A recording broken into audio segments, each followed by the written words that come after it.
Hello, everybody. Today's lesson is inversion.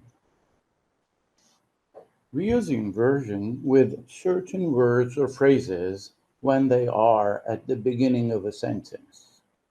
It is used to give emphasis to a statement, and the verb in the inversion clause takes the same form as the question.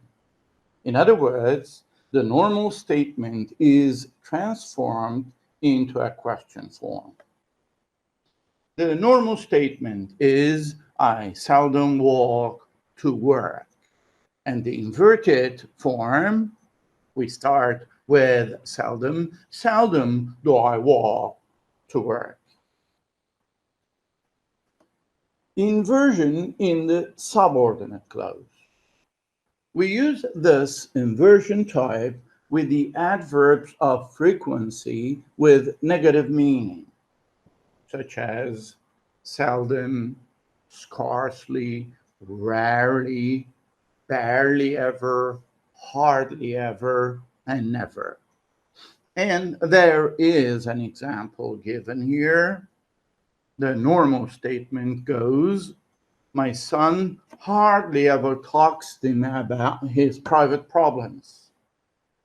The inverted form is, hardly ever does my son talk to me about his private problems.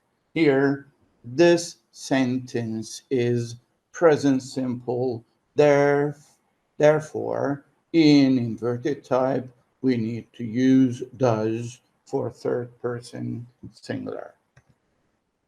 We also use it with certain words and expressions given below. Just have a look at them.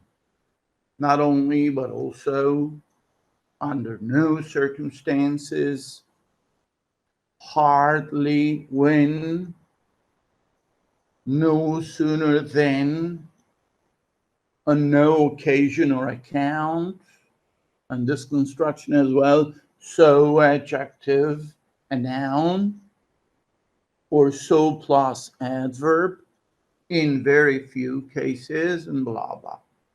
Let's have a look at the usual sentence here. We say, they had hardly entered the building when the fire alarm went off.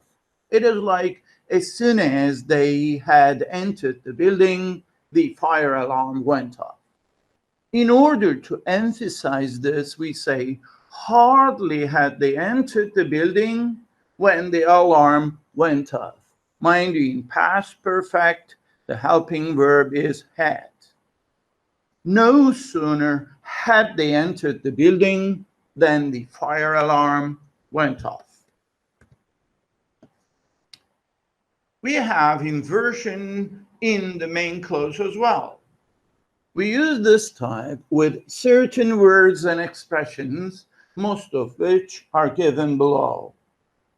Not till or until, not unless, only by, only if, only when, only after, etc. And we can have a look at the example here.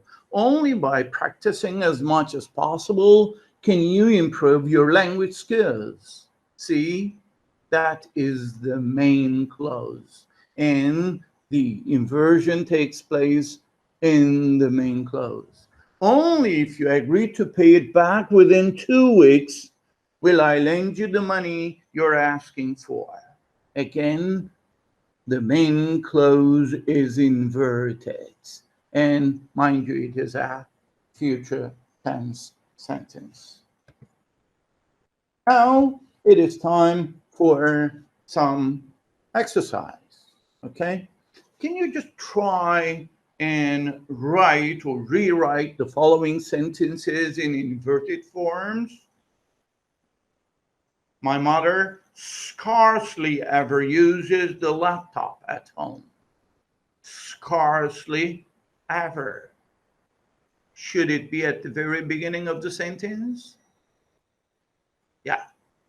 We seldom went on holiday when I was a child. So, again, seldom. So, most probably we should start the sentence with seldom at the beginning. Jack had no sooner broken up with Mary than he fell in love with Becky. So, no sooner than. It is logical if we start the sentence with no sooner.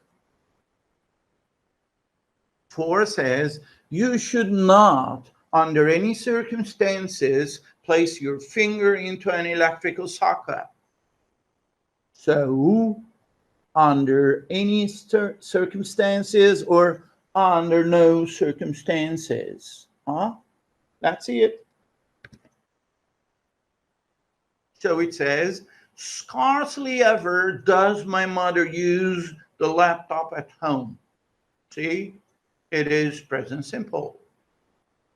And the subject is my mother. Therefore, the helping verb should be does in the present simple. Seldom did we go on holiday when I was a child. It is a past statement. No sooner had Jack broken up with Mary than he fell in love with Becky. Under no circumstances should you place your finger into an electrical socket. The 5th, 6th, 7, and 8 are waiting for you, people. See again? No account. She only managed to open the jar with her husband's. So, only be careful. Bart Simpson was allowed to go home only when he had written nitric acid is not a toy on the board 100 times. And finally, I'll never set foot in this restaurant again. Let's see the answers. On no account are you to open any of these presents until Christmas morning. Only with her husband's help did she manage to open the jar.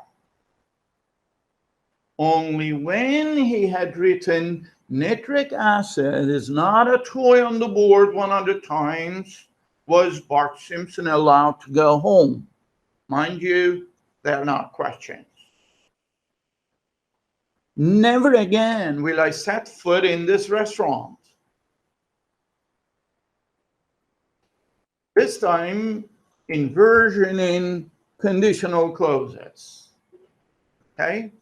In real present and future, instead of if, we use should. So if you see her again, say hello. Instead of if, well, we say, should you see her again? Say hello. This is in the first type in real present or future. In the unreal present or future, we say, if I had $1 million now, I would buy you a Ferrari, which is impossible to happen. I just would like to imagine what would happen if I had $1 million. So I say, were I to, mind you, were I to have $1 million now, I would buy you a Ferrari. So in type 2, we use were to. And in type 3, in the unreal past, we say, if he hadn't fallen in love with her, he wouldn't have married her at all. But he did. He married her. So, had he not fallen in love with her, he wouldn't have married her at all. Instead of if, this time we use had he not fallen in love with her. Now, exercise 2. Rewrite the following sentences in inverted forms. If we arrive early, we'll be able to have a coffee before the film starts. It's type 1 statement C. 2, if I had known that you weren't going to come, I probably wouldn't have gone there. So I didn't know it. And I went there myself. But if I had known that you weren't going to come, I probably wouldn't have gone there either. So it is type 3, unreal past. If I were a rich woman, I wouldn't be any happier than now. Type 2, unreal present. And finally 4, if the new candidate were to be elected president, there might finally be some freedom of press in this beautiful country. Just think how you can do it. And time to see the key. Should we arrive early, we'll be able to have a coffee before the film starts. It is type 1, mind you. 2, had I known that you weren't going to come, I probably wouldn't have gone there either. Were I a rich woman, I wouldn't be any happier than now. And finally, were the new candidate to be elected president, there might finally be some freedom of press in this beautiful country. Everyone, thanks for listening. Take care, please. Bye-bye.